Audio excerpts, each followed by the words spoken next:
Does enjoying the rich experience of uninterrupted cash flow for life seem like an elusive dream? Then you will want to talk to local wealth advisor Richard Hansine. My dad, he died when I was 7 years old.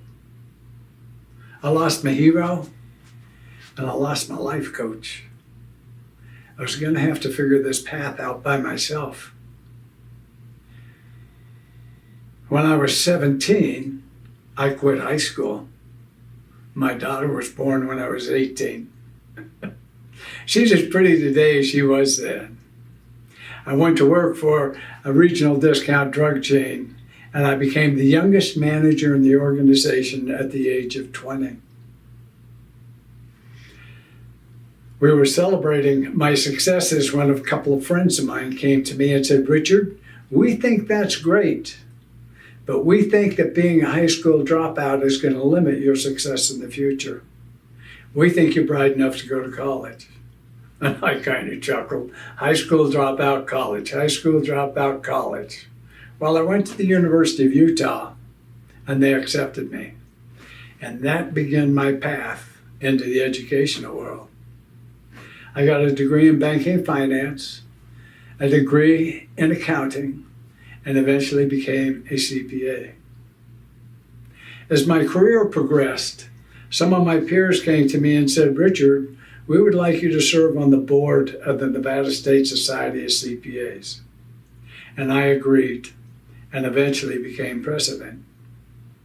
During my tenure, we passed the Uniform Accountancy Act, which was very important because it gave CPAs access to the investment advisory world and the life insurance world. Later that year, at the annual meeting, the AICPA made an announcement that they had made a deal with Fidelity Institutional Brokerage Group. And they were granting access to CPAs to the Fidelity Institutional Brokerage Group, regardless of their experience. I came back to Nevada. I formed Strategic Wealth Advisors, and that began my transition out of the accounting world into the investment advisory world. My first client was Mrs. B. Mrs. B came in to review an estate tax return. On my desk, she saw the word investments on a business card. She said, "Richard, can you manage my money?" And I said, "Yeah, I can." She said, "Do I have to talk to the guy who manages it now?" I said, "Well, no, you don't, but you should, because any issues you have, he could probably resolve." She says, "No, I don't want to.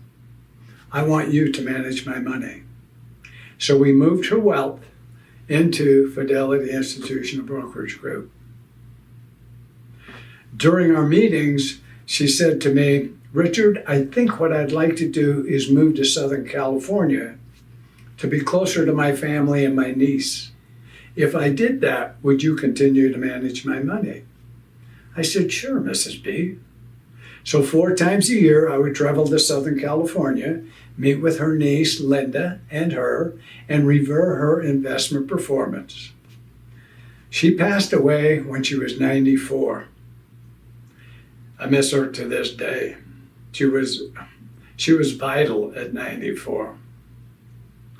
A few weeks after her passing, her niece called me and said, "Richard, would you consider coming to the memorial for Bernie and sharing some of the experiences you had with her over the years that you worked with her?" And I said, "Of course." She said, "We kind of view you as extended family." I had just been paid the greatest accolade any financial advisor can ever be paid. If you're looking for more clarity, confidence, and comfort, either during or preparing for retirement, please feel free to reach out for a free retirement plan review.